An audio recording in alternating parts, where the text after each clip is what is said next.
Hello students, welcome back to our next class.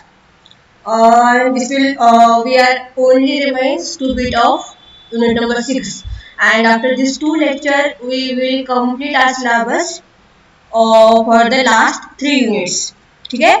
आपला आता हा एक लेक्चर आणि अजून एक lectures we are taking adaptations in aquatic and adaptations आणि आपण माझे जे 3 मिनिट्स आहेत इट विल बी ओव्हर. जर काही एखादा बीट राहिला असेल मी परत चेक करेन आणि I will tell you if there is remaining of a single bit I will lecture again. ठीक आहे. बट हे लेक्चर आणि अजून एक लेक्चर नंतर आपलं सिलेबस ऑलमोस्ट कव्हर अप होतोय. ठीक आहे. So in today's lecture we are going to see evolution of heart and aortic arches in case of vertebrates. ठीक है. In the last class we have seen that evolution in man, how the man evolved. In this lecture we are going to see how the heart evolved and how the aortic arches are evolved in case of vertebrates. We are not going to see evolution of heart in case of invertebrates because heart is absent in case of invertebrate. ठीक आहे. तिथे proper heart नाही आहे. That's why we are not going to see the evolution of heart in case of invertebrates. We are only going to see the evolution of heart in case of vertebrates. Now, if we see the evolution of heart, we all know that the heart is an unpaired organ, but its origin is bilateral. In an embryo, the mesenchyme forms a group of endocardial cells below the pharynx. In the embryo, when there is a development of fetus, there is a formation of mesenchyme cells, and these mesenchyme cells they are endocardial cells and they are developed below the pharynx. These cells become arranged to form a pair of thin endothelial tubes. The two endothelial tubes soon fuse to form a single endocardial tube line longitudinally below the pharynx, and the splanchnic mesoderm lying below the endoderm gets folded longitudinally to form a endocardial tube. The two-layered tube will form the heart, in which the splanchnic mesoderm thickens to form a myocardium or the muscular wall of the heart and an outer thin epicardium or the visceral pericardium. The endocardial tube becomes the lining of the heart known as the endocardium, and the folds of the splanchnic mesoderms meet above the form a dorsal myocardium which suspend the heart in the coelom. Soon a transverse septum is formed behind the heart which divides the coelom into two chambers, an anterior pericardial cavity enclosing the heart and a posterior abdominal cavity. We all know that we are three germ layering produce animals, and the mesoderm. The mesoderm, which is responsible for the formation of all vital organs. Formation of all vital organs, and that mesoderm fused anteriorly and posteriorly. If the mesoderm fuses anteriorly to form a pericardial cavity and fused posteriorly, it will form the abdominal cavity. And the heart is relative but increases in length and becomes S-shaped. Its ends and they are fixed. Appearance of walls, constrictions, partitioning the heart, and differential thickenings of its wall form 3 or 4 chambers in the heart. Now, this is the basic formation of heart in case of embryo. Now, we all know that there are chambered in case of heart. We are 4-chambered heart animals. Some animals they are 2 chambered, some animals 3 chambered, some animals 1 chambered. So, how the evolution occurs? So, the first will be the single chambered heart. Those animals they are having single chambered heart. These are the protochordates. Or they are also called as the primitive chordates. If you see the example, that is the Amphioxus. In case of Amphioxus, a true heart is not found because Amphioxus is an advanced version of the Echinoderms. But because of the presence of nerve tube and a vertebral column, they call it as a chordates. They call it as a protochordates. But in case of these protochordates, a true heart is absent. It is not found A part of ventral aorta beneath the pharynx is muscular and contractile and it acts as a heart. So this you can see this is mesoderm, slanting mesoderm. These are the somatic mesoderm and this is the mesenchyme cells will form the ventral aorta just behind the pharynx that forms the a bunch of cells, not exactly heart, but a bunch of cells. They call it as a, they function it as a heart. This is a single chamber heart found in Amphioxus. Then we are having two chambered heart in cyclostome. The primitive fish, the primitive group of passes. In cyclostome, there are four chambers arranged in a linear order: a thin-walled sinus venosus and a slightly muscular atrium, a muscular ventricle and muscular conus, arteries or bulbous cordis. It lies in the body cavity in which other visceral organs are also present. Out of four chambers, only atrium and ventricle correspond to the four chambers, paired atria and paired ventricles of the higher vertebrates. In the evolution of heart, many changes have taken place. You can see conus arteriosus and sinus venosus. That means atrium and the ventricle. These two only functioning part of heart is found in case of cyclostome, in case of Pisces. That's why they call it as a two-chambered heart. Only sinus arteriosus and sinus venosus, or it is the atrium and the ventrium. So these are the stages where they can found the two-chambered heart. In case of elastic branch, except Dipuna, the circulating fish from cyclostome or Putilius, only unoxygenated blood goes to the heart. From there it is pumped to the gills, aerated and then distributed into the body. That means the blood which does not have oxygen, it only goes to the heart. The blood with the oxygen does not go to the heart. That's why they do not require four chambered heart, just require one chambered heart. In that case, जे काही blood आहे without oxygen असलेलं blood जे आहे it is are the heart मध्ये, then that blood pump into the gills, तिथे ते respire करतात, जो ऑक्सिजन आहे ते ब्लड मध्ये मिक्स होतो and then the blood with the oxygen will transfer to the body. The heart of cartilaginous dogfish, like a Scalodon, is a muscular and dorsoventrally egg-shaped tube with four compartments in linear series. They are sinus venosus, atrium for receiving venous blood, and the ventricle and the conus arteriosus for pumping this blood. Just the diagram. The heart is a branchial venous heart. The sinus venosus and conus arteriosus are accessory chambers. Atrium and the ventricle are two chambers. Thus it is a two-chambered heart. Atrium and ventricle. So this is the one chamber and this is the second chamber. The sinus venosus opens anteriorly into atrium through the sinoatrial aperture, guarded by a pair of walls. Atrium lies dorsal to ventral and opens ventrally into ventricle through an atrioventricular aperture, guarded by a pair of walls. The thick wall muscular ventricle open into the narrow conus arteriosus containing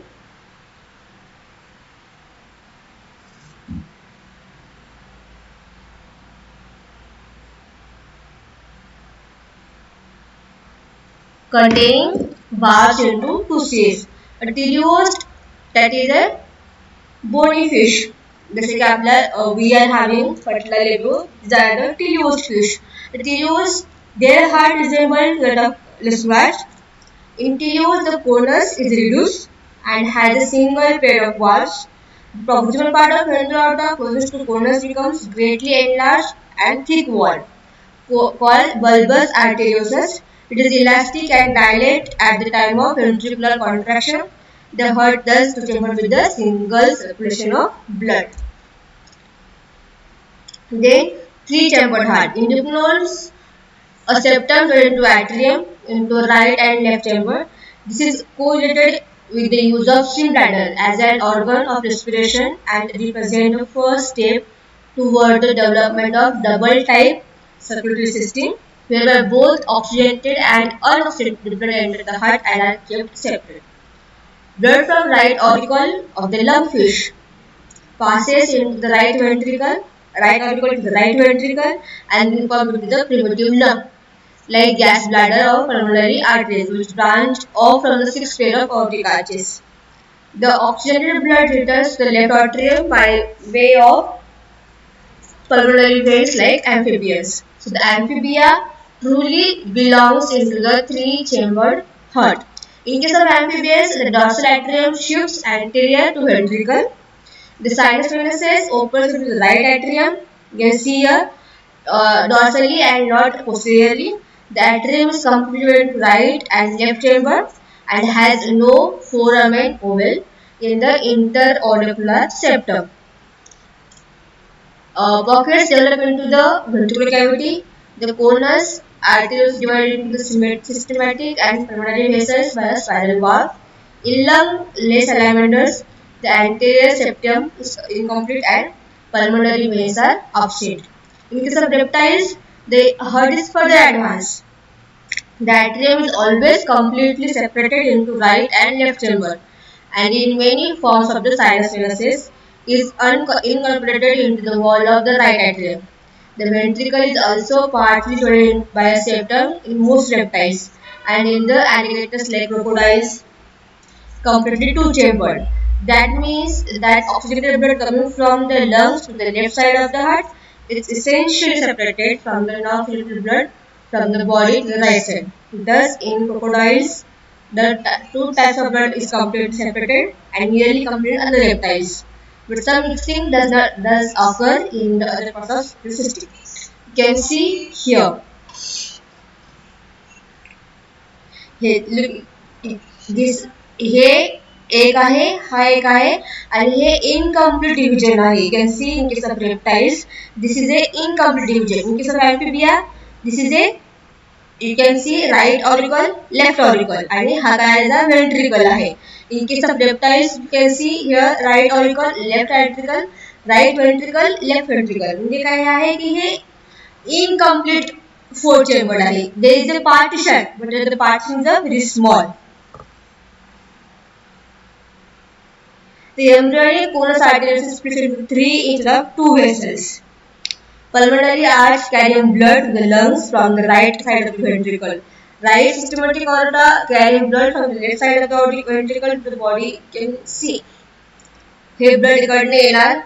It will goes to the left ventricle, then left auricle, then they will pass through the right auricle, right ventricle, and then the left aortic trunk they will pass through the different body of reptiles. In case of four-chambered heart, that found in case of birds and mammals, you can see the separate division. I will explain the diagram.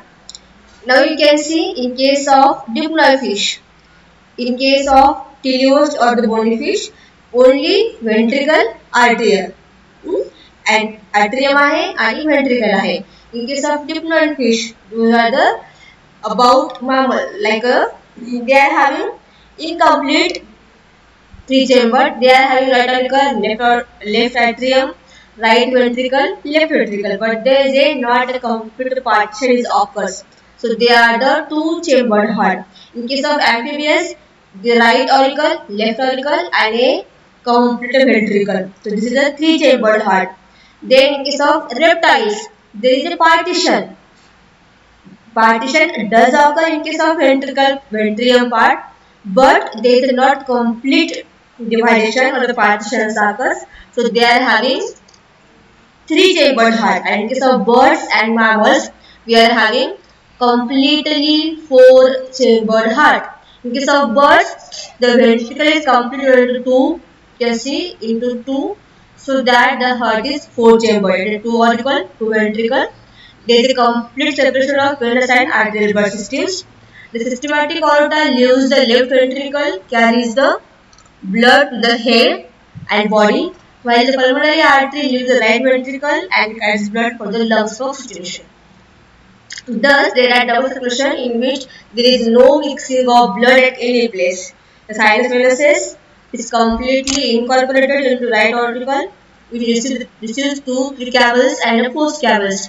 The left auricle receives oxygenated blood to the pulmonary venuses. Conus arteriosus is absent. in the pulmonary aorta. The structure of heart in case of birds and mammals, it is almost similar. This is about the evolution of heart. Now we see the evolution of aortic arches. If we see the basic embryonic plan of aortic arches, these are, we are having 6 pair of aortic arches or the ribs, you can say, which are enclosed, which are protecting cover to their heart. तुमचं heart जे आहे हे aortic arches मध्ये लपून आहे किंवा it is hidden under the aortic arches. If we see the basic embryonic plan of aortic arches, so in case of typical vertebrate embryo, the arterial system consists of ventral aorta and the dorsal aorta. We are having 6 pairs of aortic arches connecting ventral and dorsal aorta. पाठीमागचा भाग आणि मागचा भाग dorsal आणि ventral ला जुळून they are connected, dorsally and ventrally they are connected to form a complete 6 pairs of aortic arches. The blood leaves heart through the ventral aorta, runs forward mid-ventrally beneath the pharynx, branches anteriorly into the pair of external carotid arteries into the heart. Now, each aortic arches consists of ventral, afferent, branchial arteries. You can see ventral, afferent. ही जी आहे बाहेरची, it will be the afferent, आणि ही जी आतमधली आहे, this will be the afferent arteries. बाहेरची afferent branchial arteries and आतमधली जी आहे, it will be the efferent branchial arteries. Although arterial system of different adult vertebrates shows many differences, but it is actually built according to the same basic architectural plans as seen in the vertebrate embryo. प्रत्येकाची जी pattern आहे, structure आहे, it is different, but the development जी आहे, it is development कशी आहे, similar आहे to all the animals. Differences are due to increasing complexity of heart on account of a shift from gill respiration to the lungs respiration. We all know that some animals respire to the lungs, some respire to the skin, and some respire to the gills. So, according to the organ, which is the respiration organ, there are the differences and there is a different complexity of aortic arches in case of different animals. The modification mainly concern the aortic arches which undergo progressive reduction in number from lower to the higher vertebrates. Now see the modification in aortic arches. Now you can see, हा काय आहे, हा basic plan आहे, primitive और basic pattern. हा टिलिओस fish आहे, हे डिप्लॉइन fish आहे. हे काय आहे, these are the presence of gills, 4 pairs of gills. Then these are also presence of gills. Then we are having amphibians. हे आहे reptiles. हे आहे birds and this is a mammals. These are the some pairs of aortic arches are found in case of vertebrate. You can see in case of fish, these are the compactly arranged and they are arranged, the aortic arches, they are attached with the gills because the gills are the respiratory organs in case of fish. Again you can see that there are instead of gills there are ductus dulli in case of amphibians because they are respiring with the help of skin. Then these are again reptiles are having different structure than the amphibians. Then birds are having different than the reptiles, and the mammals they are having completely different structure of aortic artery than the birds. So there are the evolutions are occurs according to their respiratory organs in case of different vertebrates. If we see the primitive vertebrates like Amphioxus, like Hardmania, they were nearly having 60 pairs of aortic arches. and they are connecting to the ventral and dorsolateral. In case of petromazole fish, the primitive fish, they are having 7 pairs of aortic arches, and all the cyclostome fishes, they are having about 6 to 15 pairs of aortic arches. In case of fish, the embryos, they are almost 6 pairs of aortic arches, and with the each passing to the gill. प्रत्येक जो aorta आहे तो गिलला पास होऊन पुढे जात असतो. In case of bony fish like cutla, labio, they teleost fish are having first and second arches. They are going to disappear, and there are only 4 pairs of aortic arches with attached their 4 pairs of gills. Every gills or each gills, they were having again each efferent and efferent artery. In case of lungfish like Polypterus or the other different fish, the gills are developed because they are having accessory respiratory organs. So that the pulmonary arteries arises from the efferent part of the 6th arch. You can see here. This will be the efferent part of both the sides. Supplies blood to the developing air bladder or the lung.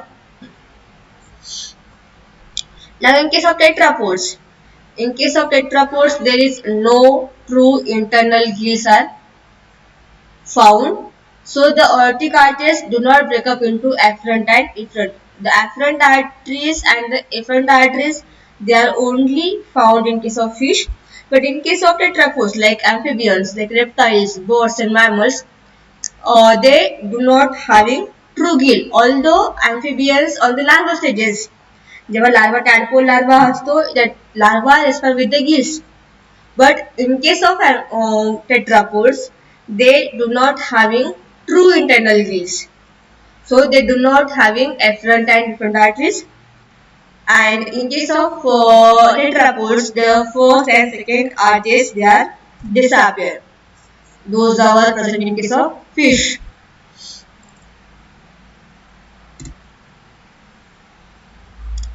Now in case of amphibians, you can see they were transitioned from gills to lungs, because at the larval stages they respire through the gills, and then the adult will respire through the lungs. In case of iridodes, they live in water and they retain the external gills plus lungs. The aortic shows only partial shift. You can see the partial shift with the interest of fish. Then in case of anuras, the arrangement of aortic arches with the gill respiration. During the metamorphosis, they lost the gill, and as the loss of gills, there are the disappearance of aortic arches first, second, and fifth. So that the third and the carotid arches takes oxygen in the blood to the head region. In case of anuras, the fourth or the systematic arch on each side contains closed aorta and distributed blood. You can see over here. Distributed blood over except the head and lungs. So these fifth aortic arches, they will be like dorsal aorta, and they will transfer the blood with oxygen to the head. So that in case of anuras,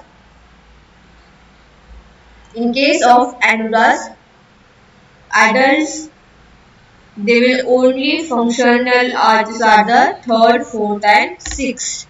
In case of reptile, those fully terrestrial reptiles, the gills disappear altogether and are replaced by lungs. Only 3 functional arches like fourth and sixth. Second, you can see the second, fifth, fourth, and sixth. These 3 are the functional aortic arches in case of reptiles. The elongation of neck, posterior shifting of heart, and partial division of ventricle, brings the stenosis in the aortic arches. These are the structural views you can see of aortic arches in case of reptiles. Then birds and mammals. We all know that the birds and mammals, they are warm-blooded animals. The ventricle is completely divided, no mixing. We have seen that there is a complete left and right ventricle part is present. As usual, 6 RTs develop in the embryo, but only third, fourth, and sixth persist in the adult. Ventral aorta is replaced by two independent arteries, that is trunk, systematic, and pulmonary arteries. Fourth arch is replaced by a single systematic aorta, that in birds and left in mammals, emerging from the left ventricle, carrying oxygenated blood, uniting with the radix aorta of its side to form the dorsal aorta. Here, the only remaining part of the other lost systematic arch is represented by a subclavian artery on left side in birds and right side in mammals. Here that is subclavian artery, which is found in case of birds and mammals. Embryonic caroticus and ductus arteries also disappear. The latter progress but persists until the hatching of birth, in some cases a thin ligament of artisan. So these are the, you can see, these are the aortic arches which are responsible for the transmission of the blood, which coming from the left atrium, the right atrium, then left into the right ventricle. This helps in case of circulation of blood to the vertebrates.